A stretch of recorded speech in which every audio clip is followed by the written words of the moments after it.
नमस्कार मंडळी, कोकण साळवी आपल्या यूट्यूब चॅनलवर आपल्या सर्वांचे स्वागत आहे। आज आपण आलेलो आहे कालभैरव मंदिरामध्ये। कालभैरव मंदिर एक्झॅक्टली कुठे आहे ते मी तुम्हाला सांगतो। जर समज तुम्ही पनवेल साईडनी येत आहे तर पनवेल साईडनी येत असताना पहिला डबा पकडायचा। पनवेलवरून पहिला डबा पकडायचा।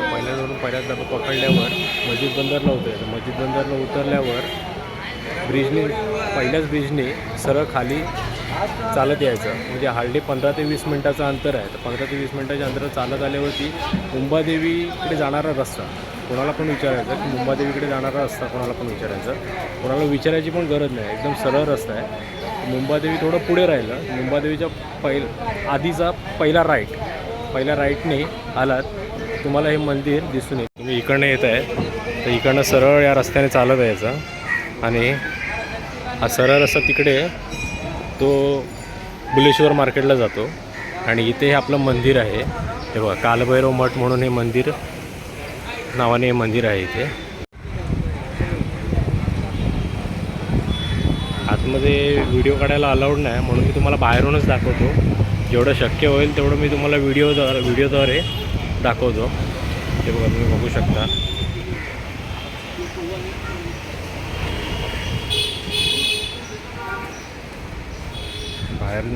बाहेरूनच तुम्हाला हे मंदिर दाखवतो। आता आपण चाललेलो आहे व्यंकटेश मंदिरला। व्यंकटेश मंदिरचा पण व्ह्यू, व्यंकटेश मंदिरला कसं जायचं ते तुम्हाला मी दाखवतो। या व्यंकटेश मंदिरात कालभैरव मंदिराचं दर्शन घेतल्यानंतर आपण त्या व्यंकटेश मंदिरला जातो। फुलेश्वरचा रस्ता आहे। फुलेश्वरच्या रस्त्याने आपण सरळ जातो।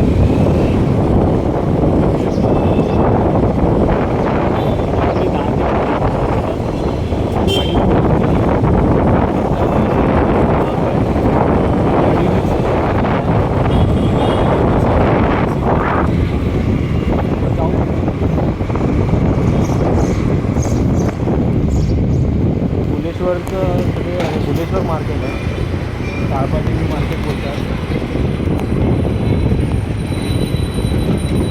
काळबादेवी मार्केटवरून आपण आता राईट मारणार आहोत।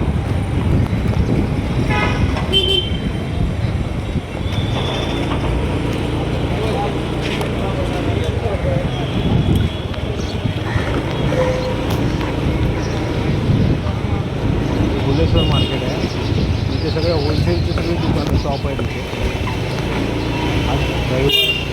आज रविवार असल्यामुळे बरेचसे दुकानं उशिराने उघडतात, काही दुकानं बंद पण असतात।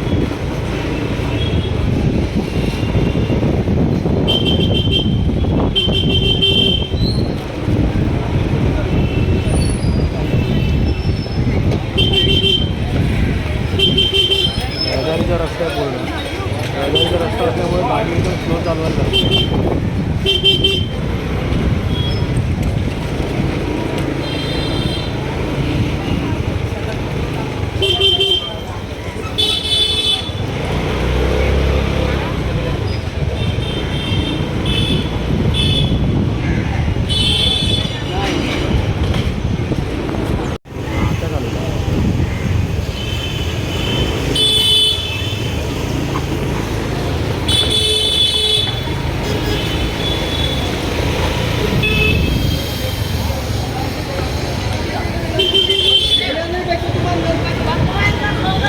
सरळ गेल्यावरती पांजरपोळ येतं, माधवबाग म्हणतात त्याला।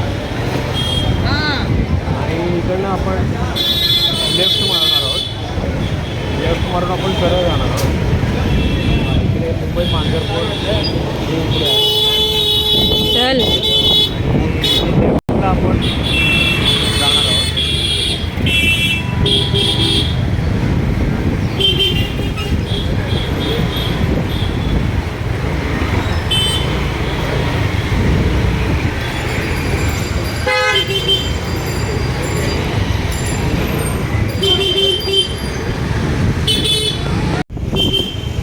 लेफ्ट मारून सरळ आले होते, सरळ चालायचं।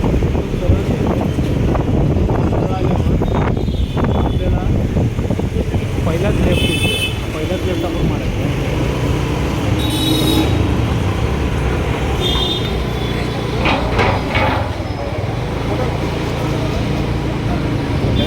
पहिलाच लेफ्ट मारून आपण सरळ इकडे यायचं।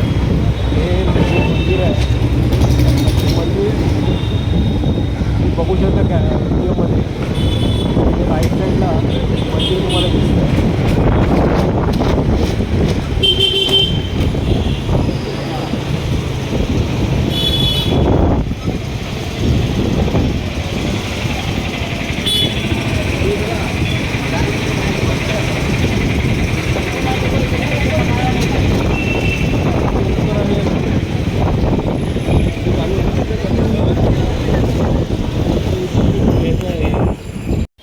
आलेलो आहे व्यंकटेश मंदिरला.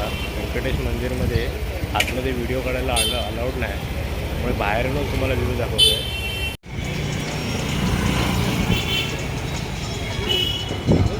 छान असं मंदिर आहे. दोन्ही मंदिरामधली आपली दर्शनं छान झाली. दोन्ही मंदिरामध्ये मनाप्रमाणे आपल्याला दर्शन झालं. तर हा होता आजचा ब्लॉग. आजचा ब्लॉग कसा वाटला नक्की कमेंट करून सांगा. भेटूया पुढच्या ब्लॉगमध्ये. तोपर्यंत बाय बाय.